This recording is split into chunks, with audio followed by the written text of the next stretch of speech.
Welcome, and thank you for tuning in. You're listening to the Beyond 50 radio program. I'm Daniel Davis.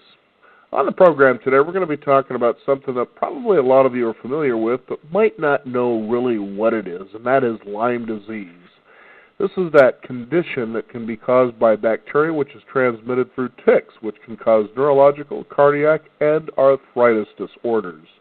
We're going to learn about the specific therapeutic-grade essential oils and herbs that our guests use today to reverse Lyme disease. That's right, reverse Lyme disease. Our guest teaches monthly wellness classes on using herbs and essential oils to help you reclaim your wellness blueprint. I'd like to welcome to the Beyond 50 radio program today our guest, Tracy Tyrant. Tracy, thank you for joining us here on the program today. Thank you. Thank you for having me. Now, tell us what exactly Lyme disease is. What are its effects if you get it? Yeah, so Lyme disease is a bacterial infection, as you said, and it's classified as a spirochete. And there are so many different kinds of spirochetes, but the Lyme-causing bacteria is known as Borrelia. And it is most widely known being transmitted by a tick, although there are many doctors now that have found that there is also transmission from mosquitoes, biting flies, fleas, certain spiders, as well as getting it sexually transmitted or even in utero. So there's so many different ways you can actually get it, and it's kind of all new research that's coming out. And there's a doctor in Germany and one in Pacific Northwest, and they definitely are kind of up on the newest findings. Now, how did you know that you had it? What happened? So, I didn't really know I had it for about 5 years. I was just in a lot of pain all the time. I mean, it was pain moving around. And I was actually misdiagnosed originally with fibromyalgia, and then I started to go completely numb on my left side, had a little bit of Bell's palsy kind of symptom. And then I was misdiagnosed with multiple sclerosis. So I had a lot of symptoms that were just kind of mysterious, and there were so many different symptoms. I mean, intestinal issues and headaches and nausea, allergies, blurry vision, anxiety, not able to sleep, skin problems, fatigued and depressed and tingling, brain fog, memory problems, ringing in the ear, adrenal fatigue, thyroid problems. And so depending on a person's co-infections as well that accompanies Lyme, you can have so many different symptoms that really mimic a lot of these common conditions like fibromyalgia or multiple sclerosis or Hashimoto's or Alzheimer's. There's so many autoimmune type symptoms that present that way. So depending on somebody's, blueprints, like really their biological variants, they can respond very differently to the same infection. Mm-hmm. So, maybe they're genetically disposed to, have a weakness in a certain area, so they'll get more headaches or they'll, get more digestive issues. But also if they have a dormant infection and then they get an injury or a trauma, depending on how well their body can detoxify itself and their diet and their intestinal health depends on how well they can fight it off or not have any symptoms for years until maybe something happens where all of a sudden these symptoms mysteriously start and they don't recall how they could have gotten it. Right. Now, was there a specific test that you took? Yeah, so I actually, most times when you get tested from a doctor, it's because you have a bullseye rash, and there's the signature bullseye rash that appears after a bite.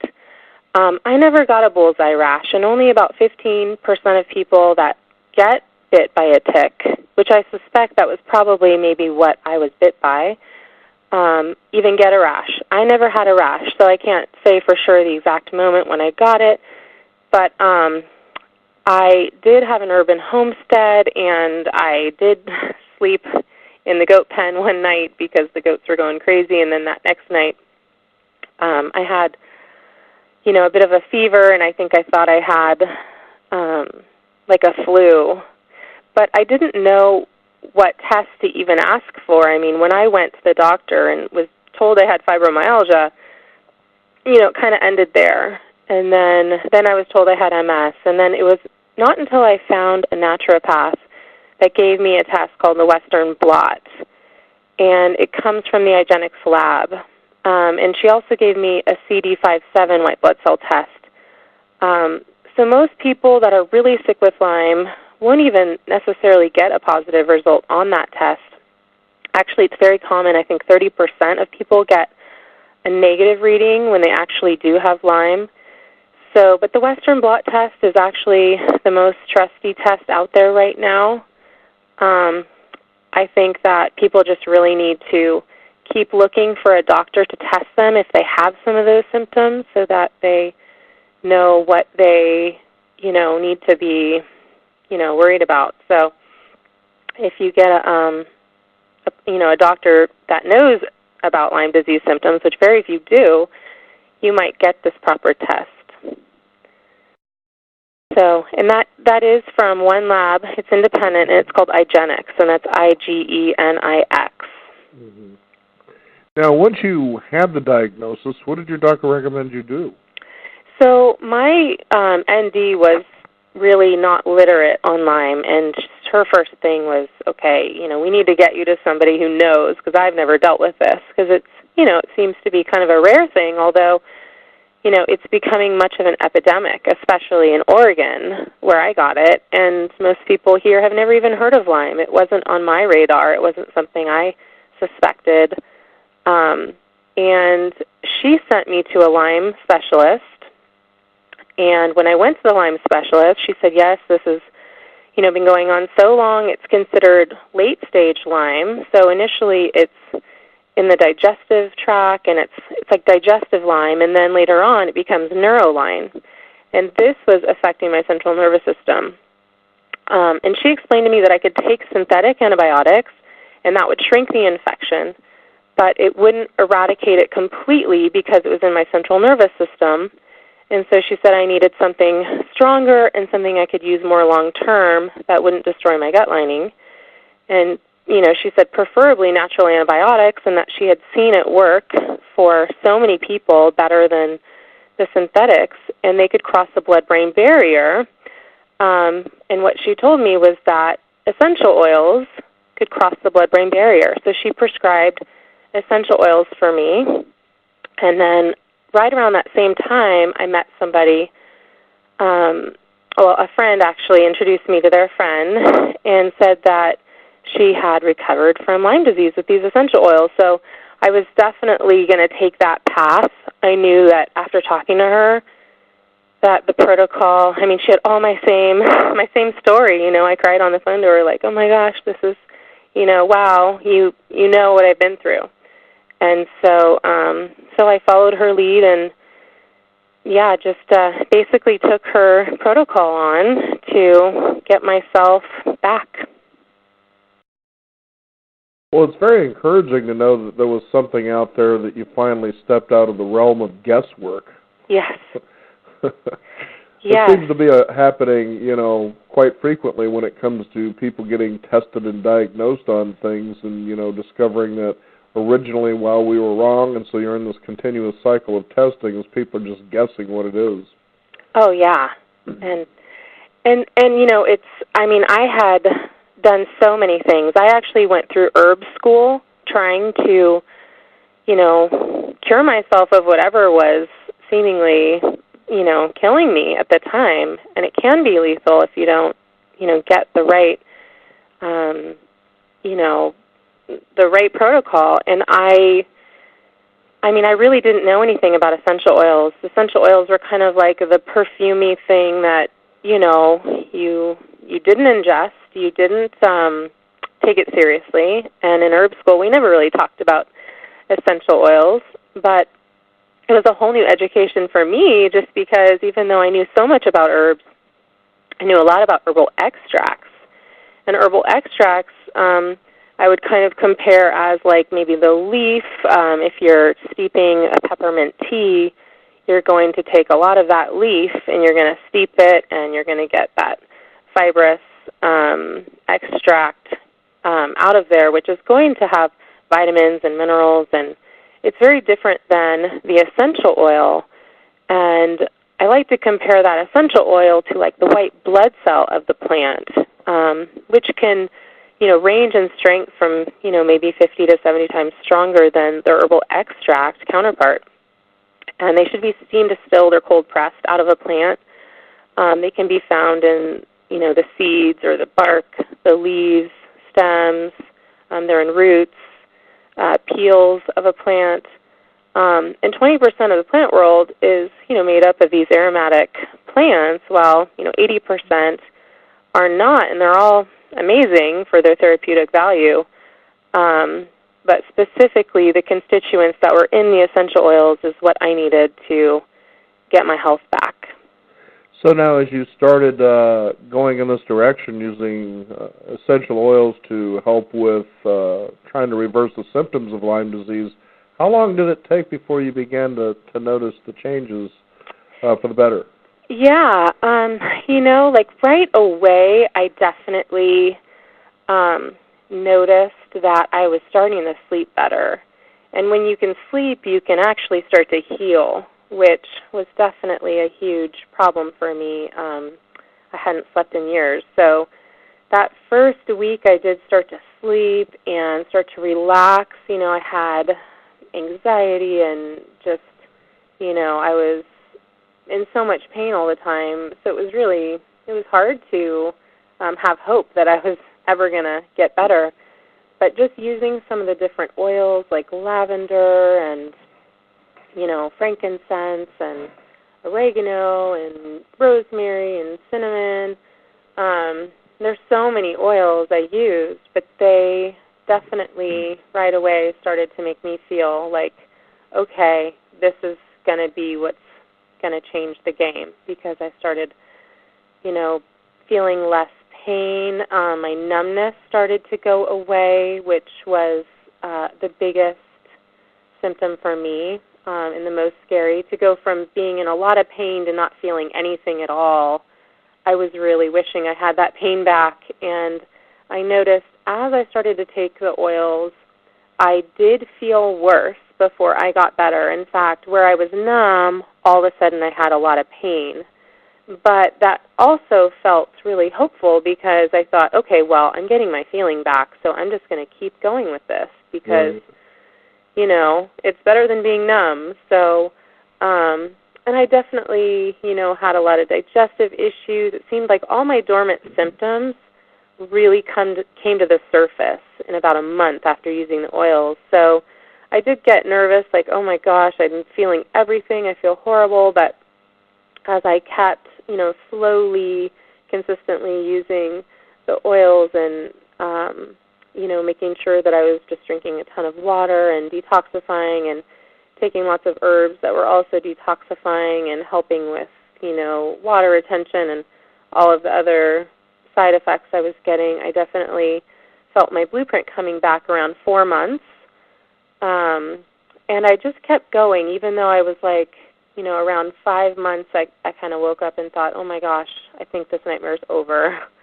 I kept going for another couple months, not so intensely, but just as much as I felt like I needed to. And I've continued to have essential oils in my life, and I use them for everything, for cleaning and cooking, and, they're just a part of my life now. Now, so it took about, how long would you say, 4 or 5 months? Yeah, and I think that's about average, because I've helped a lot of people, and I've seen them start to get well around 4 months, where they're actually feeling like, oh my gosh, my occasional symptoms are gone, haven't had them in a while. And I think it's a process for everybody of finding the right oils that, fit them. You don't want to be using oils that you're having some sort of reaction to. So there is a little bit of a learning curve in terms of finding the right ones for you. Certain ones I was very sensitive to and couldn't use and had to find a substitute. that worked better for me. So, yeah, it's I think everybody's ability to heal itself naturally is different, and so you do have to pay attention to, your intuition and just remain very sensitive to how you're feeling and what should feel normal and what shouldn't. I mean, you really need, if you're having major reactions, you really need to back off. You don't want to push your body beyond its threshold. Well, when it comes to something like this, too, when we talk about herbal remedies or perhaps essential oils, is that when people discover that there's that possibility that they could make them feel a certain way, they tend to think that doing more is better for some reason, and this is something, especially with herbs, that you really have to be careful with because they can become toxic. Very much so. Yes, that is exactly true. You do have to be so careful, and less is more in this situation. I mean, these are very powerful substances. This is not to be taken lightly. It's not just like, oh, I'm just going to take this herb because it's natural, and it's natural so it can't hurt me.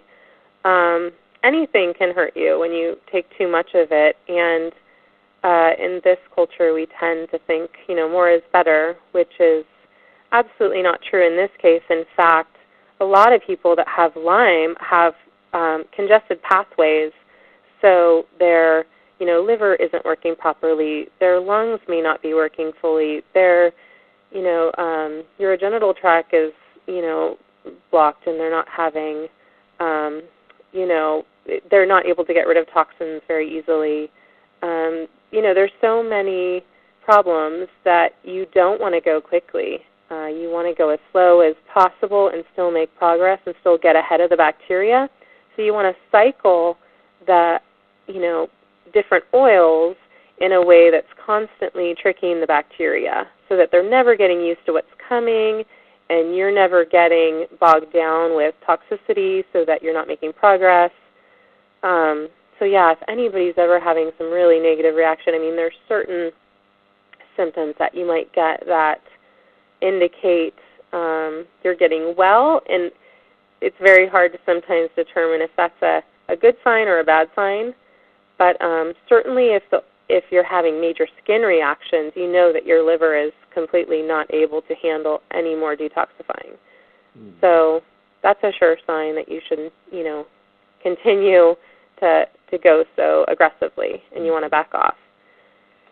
Now, you teach monthly wellness classes. This is pretty encouraging for our listeners. Tell us what is all involved with that. Yes, I do. So, as I started to get well, I realized I definitely wanted to help other people get well. And I talked to a few friends and said, hey, if you know anybody that's got Lyme, I just went through it. So, have them call me and I can help them. And so that actually turned into a thing. And I started doing classes hoping to, reach people with Lyme. And it's turned into more of a general class because people have so many issues. It's hard to, address just one person. So I would do much more general class on, basic oils that are great for, common ailments, not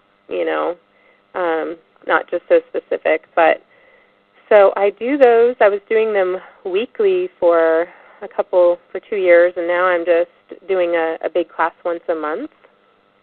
And if anybody's interested in those, they could email me. My email is tracy.terey@gmail.com. That's TRACEY.TIRET@gmail.com. So I can send an invite to anybody that wants to come, and they're free. So, this has just really changed my life, and, I'm really grateful that what I went through wasn't in vain, and it was, it's been a huge, huge life change that's awoken me to a whole other level of health, and I love sharing that with other people. Now, with the doctors that you'd worked with, did you ever talk with them about what you did and what happened there? Oh, yes, definitely. So My doctor is actually using the oils for all of his patients as well. Wow. And making a huge amount of progress there. So, yeah, it was definitely a kind of a bushwhacking experience where I didn't find a lot of doctors that, like, wanted to even deal with me when I told them I was, doing these essential oils. And the last test that I had run was a doctor that a friend had recommended to me, and yeah, he's amazing, and he's so great. He does just the most amazing treatments. He also, offers many alternatives to assist essential oils, which I think is amazing, cutting edge. Yeah, and he's right here in Portland too. It's very encouraging when you're able to go to your doctor and they have somewhat of an open mind, I suppose, and then they go that direction and finds that it's effective. Yes. Yeah, after doing my blood work, he was like, wow, these are amazing. And, yeah, I think it speaks for itself. Yeah. That's exciting stuff. Now, what of other, do you specifically work with people when it comes to the herbal? I do, okay. Yes. I actually do free wellness consulting, and then I help people as they're getting well, because it is a process, and somebody kind of needs guidance through that. And I may also send them to my doctor as well to say, hey, get a test, find out if you have a co-infection, or if this is for sure Lyme. A lot of people have symptoms but don't actually have a diagnosis, or they're like, I think I got a wrong diagnosis. And so sometimes it's, a shoot now, take names later kind of thing, where it's like, well, see if this oregano starts changing and shifting your health. And when that, if that maybe starts working and they're thinking, oh my gosh, this is really working, I feel so much better, then it might be like, okay, maybe you need to go get a test, or maybe we just need to continue along this path. Mm-hmm. So I may be, able to help them all the way through, and sometimes I recommend they get a second opinion. So yeah, I'm not a doctor. I'm just herbal trained, and I've been studying health and wellness really my whole life. I moved to Portland to go to naturopathy school, which instead I ended up going to different plant medicine programs. Mm-hmm. It must have been pretty exciting for you to learn about all of these things and realize so much of it is right there at your fingertips. Yeah, I know. It's. I guess it's one of the things. It's like that blind spot, or that the thing that you're unaware of that really becomes your focus. I really had no idea about essential oils. I was so focused on extracts, and now I feel like it's a whole new world. Aromatic medicine is a revolution. There's so many people now becoming aware of the benefits and using it, and you can use it topically, you can use it aromatically. Some of them you can use internally. It's really all a matter of, your own biological variance and what your body is capable of, and it is good to get a doctor's opinion to find the best route. Do you find that doctors nowadays seem to be more receptive to possibilities in alternative medicine than they were before? Oh, I definitely think so, yes. Because, ultimately, these are also helping, if you're doing a conventional treatment of antibiotics and you're also taking oregano, you're going to help assist that synthetic antibiotic work even better. So, and there's a lot of information on PubMed.gov.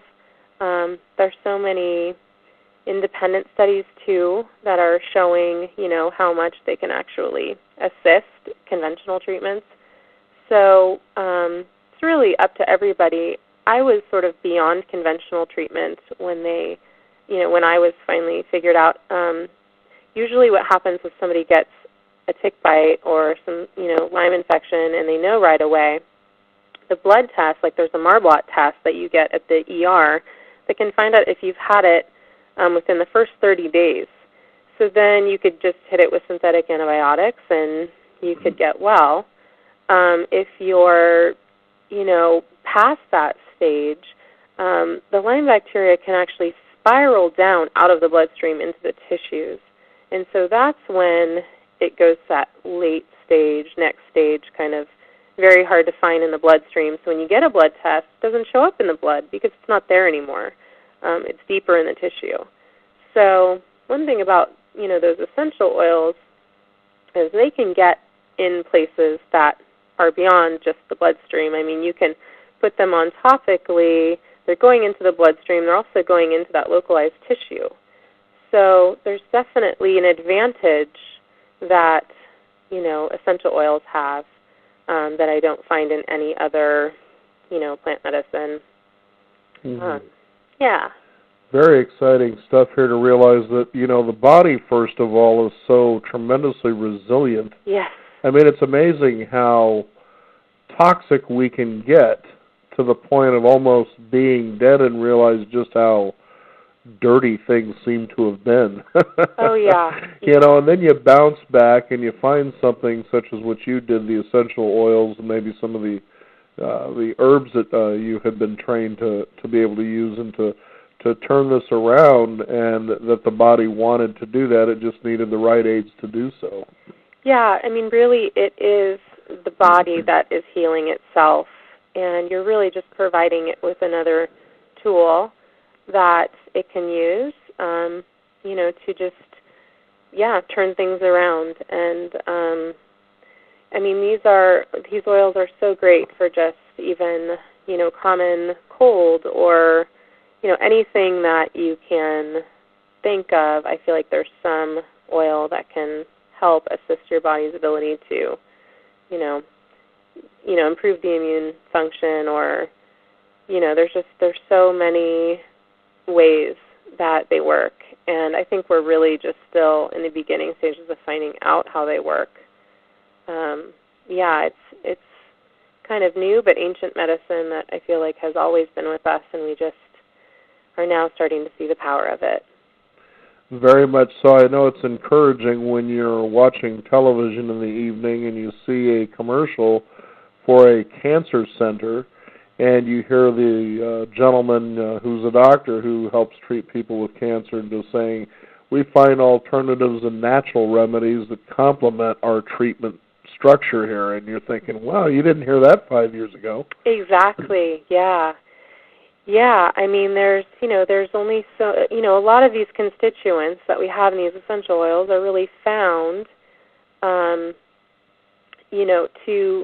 a study, they were discovered, to figure out which constituents to turn into which, patentable molecule. So you're making a drug out of something that, naturally occurred. I mean, we all know that medicine originally came from plants, and now we're just starting to see, that is known to work because they found it in a plant and it's doing its job that it needs to do. And so there we can go back to the plant and have virtually little to no side effects versus having, a constituent that might be one molecule when that one molecule is surrounded by 200 different others that were, ultimately going to mitigate some of the side effects that natural plant would do. So you're not necessarily taxing your system in the same way that you would be if you were just using, one constituent that's found in a plant, which is often what drugs are. Is they're really that, one constituent that's been isolated and then, turned into a synthetic form. So it's molecularly identical. Mm-hmm. But it doesn't necessarily have the same effectiveness in terms of not having the side effects because you don't have all those other constituents to offset what that one constituent is meant to do. I had this funny image of a show that we had watched not too long ago about they put a man and a woman out in some place basically naked to see if they can survive for 30 days. And the show got pretty humorous because of the fact that, sure, they were foraging for plants, things like that, but they needed protein, so they started referring to the animals in this protein. there's the protein they need. And you kind of really get fed up with how we tend to break things down like that. Yeah. Like what you're saying. Yeah. The drug companies go out to a plant, they find what they think is the active ingredient that may cause a reversal in a symptom. So they pull that out, they isolate it, they patent it because now they own it through synthesis, and then they put it out there where they realize, as you said, there were all these other components that might have actually helped balance the healing effect out so the body doesn't get toxified, as you were suggesting. Exactly. Yes. Yes, I couldn't have said it better. Well, Tracy, is there a website people can find out more as well? I do have a website, but I prefer to just have somebody email me. Okay, that's fair enough. Hey, go ahead and give that email out again. Okay, it's tracy.terray@gmail.com, and again, that's spelled TRACEY.TIRET@gmail.com. Very good. Tracy, thank you for taking the time to share your story with us. Very encouraging to know that those somewhat irreversible things that are out there are becoming more and more reversible. Yes, yeah. Thank you so much for having me. I really hope this helps somebody. Well, I'm sure it will. It usually does. Tracy, thanks again. Take care. We want to thank you, the listeners out there, for joining us and keeping in touch and discovering how you can possibly reverse the irreversible by finding alternative ways to approach healing and the healing process. You can also discover more by visiting us at Beyond50Radio.com. That is the number 50, and sign up for our free weekly e-newsletter. I'm Daniel Davis. Thank you for tuning in. This is the Beyond 50 Radio program, and remember, live your day past halfway.